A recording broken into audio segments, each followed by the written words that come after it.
Hello ನಮಸ್ಕಾರ. ನಾನು ಕೊಪ್ಪಳದಿಂದ ಶಾಣಪ್ಪ ಚಲಪ್ಪ ಅವರು. ನ್ಯೂಸ್ 18ಗೆ ಸ್ವಾಗತ. ನ್ಯೂಸ್ 18 ಸಬ್ಸ್ಕ್ರೈಬ್ ಆಗಿ ನ್ಯೂಸ್ 18 ಸಾಮಾಜಿಕ ಜಾಲತಾಣವನ್ನು ಫಾಲೋ ಮಾಡಿ. ಗಂಗಾ ಸ್ನಾನ ತುಂಗಾಪಾನ ಅನ್ನೋದು ನಾನುಡಿ. ಗಂಗೆ ಸ್ನಾನಕ್ಕೆ ಎಷ್ಟು ಪವಿತ್ರಳು, ತುಂಗೆ ನೀರು ಸಹ ಅಷ್ಟೇ ಕುಡಿಯೋದಕ್ಕೆ ಯೋಗ್ಯ ಅನ್ನುವಂಥ ಅಭಿಪ್ರಾಯ ಇದೆ.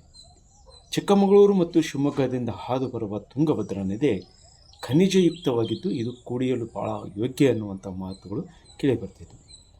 ಆದರೆ ಇತ್ತೀಚೆಗೆ ತುಂಗಭದ್ರೆಯಲ್ಲಿ ನೀರು ಮಲಿನವಾಗ್ತಾ ಇದೆ ಅನ್ನುವಂಥ ಕೂಗು ಕೇಳಿಬಂದಿದೆ ಮತ್ತು ಪರಿಸರ ಇಲಾಖೆಯಿಂದ ಆಗಾಗ ನಡೆಸ್ತಾ ಇರುವಂಥ ಸಮೀಕ್ಷೆಯಲ್ಲಿ ಈ ಆಘಾತಕಾರಿ ಅಂಶವಿದೆ. ಈ ನೀರು ಇನ್ನು ಮೇಲೆ ಕುಡಿಯಲು ಯೋಗ್ಯವಾಗಿಲ್ಲ, ಇದು ಸ್ನಾನಕ್ಕೆ ಮತ್ತು ಬಳಕೆಗೆ ಮಾತ್ರ ಅನ್ನುವಂಥ ಮಾತುಗಳು ಈಗಿರುವಂಥ ವರದಿ ಪ್ರಕಾರ ಕೇಳಿಬರ್ತಾ ಇದೆ. ಒಟ್ಟು ಕರ್ನಾಟಕದ 10 ಜಿಲ್ಲೆಗಳಲ್ಲಿ ಹಾದು ಹೋಗುವ ತುಂಗಭದ್ರಾ ನದಿ ಇಲ್ಲಿ ಪ್ರತಿ ವರ್ಷ ಈ ನದಿ ಪರಿಸರ ಇಲಾಖೆ ರಾಜ್ಯದ 13 ನದಿಗಳನ್ನು ಮಾಡಿದ್ದು.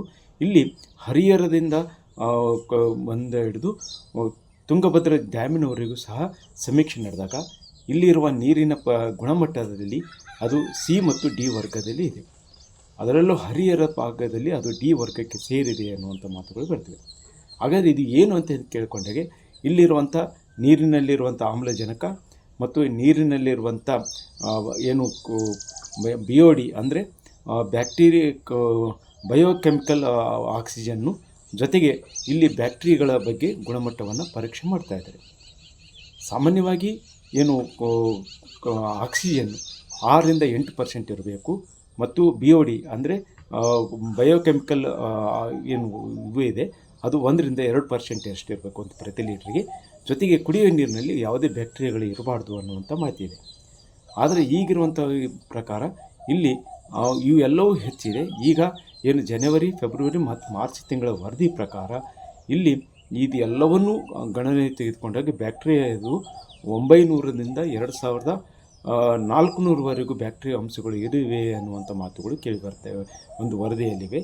ಜೊತೆಗೆ ಇಲ್ಲಿ ಬಯೋಕೆಮಿಕಲ್ ಅಂಶಗಳು ಜೊತೆಗೆ ಇಲ್ಲಿರುವಂಥ ಆಮ್ಲಜನಕ ಸಹ ಹೆಚ್ಚು ಪ್ರಮಾಣದಲ್ಲಿ ಕಂಡು ಬರ್ತಾ ಇಲ್ಲ ಅನ್ನುವಂಥ ಮಾತುಗಳು ಬರ್ತವೆ. ಈ ನಿಟ್ಟಿನಲ್ಲಿ ಇಲ್ಲಿ ಈ ನೀರನ್ನು ಶುದ್ಧೀಕರಣ ಮಾಡದೆ ಕುಡಿಯೋದಕ್ಕೆ ಯೋಗ್ಯವಲ್ಲ ಅನ್ನುವಂಥ ಮಾತುಗಳು ಬರ್ತವೆ. ಎಷ್ಟೊತ್ತಿರೋ ಅದು ಶುದ್ಧೀಕರಣ ಮಾಡಬೇಕು ಅನ್ನುವಂಥದ್ದೇ. ಆದರೆ ಸಾಮಾನ್ಯವಾಗಿ ನದಿ ನೀರನ್ನು ನೇರವಾಗಿ ಕುಡಿಯೋರು, ಜೊತೆಗೆ ಕೆಲವು ಗ್ರಾಮಗಳಲ್ಲಿ ಅದನ್ನು ಶುದ್ಧೀಕರಣ ಮಾಡದೇ ಇರುವಂಥ ಇದರಲ್ಲಿ ಅನಾರೋಗ್ಯಕ್ಕೆ ತುತ್ತಾಗುವ ಎಲ್ಲ ಲಕ್ಷಣಗಳು ಇವೆ. ಇದಕ್ಕೆ ಮುಖ್ಯ ಕಾರಣ ಅಂತ ಹೇಳಿದರೆ ತುಂಗಭದ್ರಾ ನದಿ ಪಾತ್ರದಲ್ಲಿರುವಂಥ ಅಂದರೆ ನದಿಗೆ ಸೇರುವಂಥ ನೀರೇನಿದೆ ಅದು ಮಲಿನವಾಗ್ತದೆ. ಅದರಲ್ಲಿಯೂ ದೊಡ್ಡ ದೊಡ್ಡ ನಗರವಾಗಿರುವಂಥ ಹರಿಹರ ಆಗಿರ್ಬೋದು, ಕೊಪ್ಪಳ, ಗದಗ ಮತ್ತು ಬೇರೆ ಬೇರೆ ಪ್ರದೇಶದಿಂದ ಬರುವಂಥ ನೀರು ನಗರ ಪ್ರದೇಶದಿಂದ ಬರುವಂಥ ಚರಂಡಿ ನೀರು ಶುದ್ಧೀಕರಣವಾಗದೆ ನದಿಗೆ ಸೇರ್ತಾ ಇರೋದ್ರಿಂದ ಇದು ಒಂದು ಕಡೆ ನೀರು ಕಲುಷಿತ ಆಗಿದೆ, ಒಂದು ಕಡೆ ಆಗಿದ್ದರೆ ಇನ್ನೊಂದು ಕಡೆ ಇಲ್ಲಿರುವಂಥ ಕಾರ್ಖಾನೆಗಳಿಂದ ಬರುವಂಥ ನೀರು ನೇರವಾಗಿ ಜಲಾಶಯಕ್ಕೆ ನದಿಗೆ ಸೇರ್ತಾ ಇರುವಂಥ ಕಾರಣಕ್ಕಾಗಿ ಇಲ್ಲಿ ನೀರು ಕಲುಷಿತವಾಗಿದೆ, ಇದು ಯೋಗ್ಯವಾಗಿಲ್ಲ ಅನ್ನುವಂಥ ಮಾತುವಿದೆ.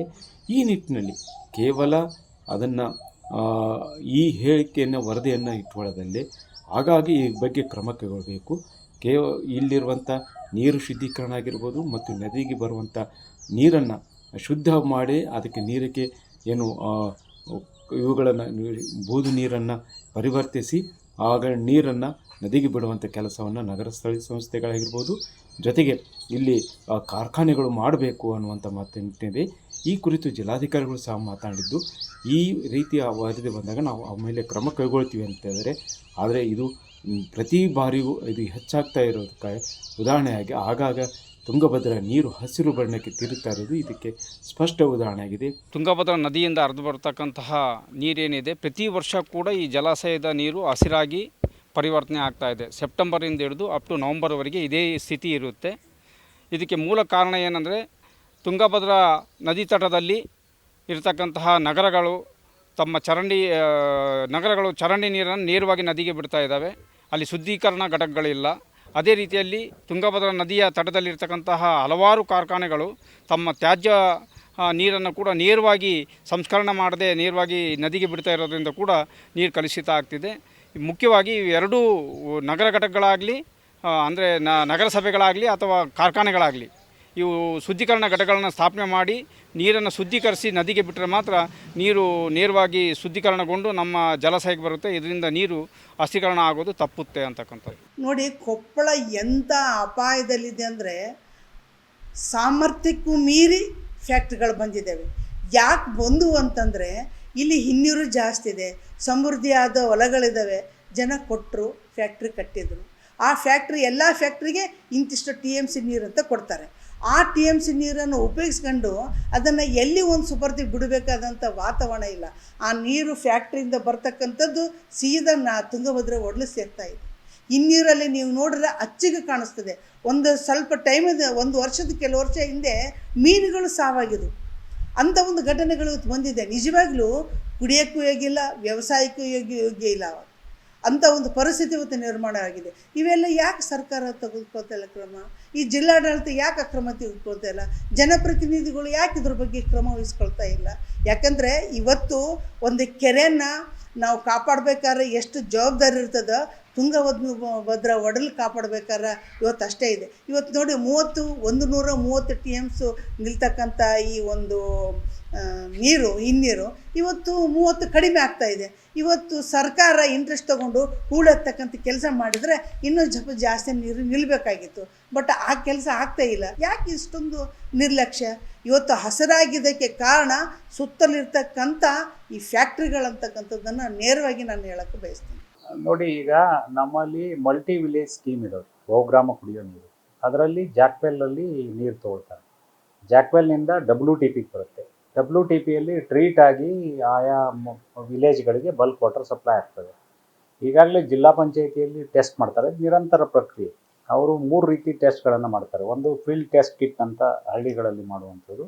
ಇನ್ನೊಂದು ಅವ್ರದ್ದೇ ಲ್ಯಾಬ್ರೇಟ್ರಿ ಇದೆ, ಅಲ್ಲಿ ಕೆಮಿಕಲ್ ಕಂಟ್ಯಾಮಿನೆಂಟ್ಸ್ ಏನಾದರೂ ಇದ್ದರೆ ನೋಡ್ತಾರೆ. ಹೆಲ್ತ್ ಡಿಪಾರ್ಟ್ಮೆಂಟಲ್ಲಿರೋ ಸರ್ವೆಲೆನ್ಸ್ ಡಿಪಾರ್ಟ್ಮೆಂಟ್ ಅವರು ಮೈಕ್ರೋ ಆರ್ಗಾನಿಸಮ್ಸ್ ಏನಾದರೂ ಇದ್ದರೆ ಅದನ್ನು ಪರಿಶೀಲನೆ ಮಾಡ್ತಾರೆ. ಅಂತ ಯಾವುದು ಪ್ರಕರಣಗಳು ಬರ್ತಾ ಇರ್ತದೆ. ಇಲ್ಲೇ ಅಲ್ಲ, ಬೇರೆ ಎಲ್ಲ ಜಿಲ್ಲೆಗಳಲ್ಲೂ ಕೆಲವೊಂದು ಸಲ ಬರ್ತದೆ. ಅನ್ಫಿಟ್ ಅಂತ ಕಂಟ್ಯಾಮಿನೆಂಟ್ ಜಾಸ್ತಿ ಇರ್ಬೋದು. ಅಂಥದ್ದು ಬಂದಾಗ ಅದು ಬಿಟ್ಟು ಬೇರೆ ಸೋರ್ಸಿಗೆ ಶಿಫ್ಟ್ ಆಗ್ತದೆ. ಎಲ್ಲೂ ಕೂಡ ನಮ್ಮಲ್ಲಿ ರಾ ವಾಟರ್ ಸಪ್ಲೈ ಮಾಡುವಂಥ ಪ್ರಶ್ನೆ ಉದ್ಭವಿಸಲ್ರಿ. 2 ಟೈಪ್ ಇರುತ್ತೆ. ಒಂದು ಬೋರ್ವೆಲ್ ಆಯಾ ವಿಲೇಜಲ್ಲಿ ಇರ್ತದೆ, ಇನ್ನು ಉಳಿದೊಂದು ಮಲ್ಟಿ ವಿಲೇಜ್ ಸ್ಕೀಮಿಂದ WTPಯಲ್ಲಿ ಟ್ರೀಟ್ ಆಗಿ ಬರ್ತದೆ.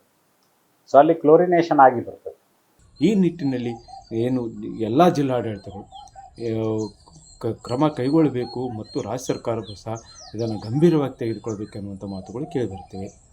ಶಣಬಾಚಲಪುರ್, ನ್ಯೂಸ್ 18 ಕೊಪ್ಪಳ.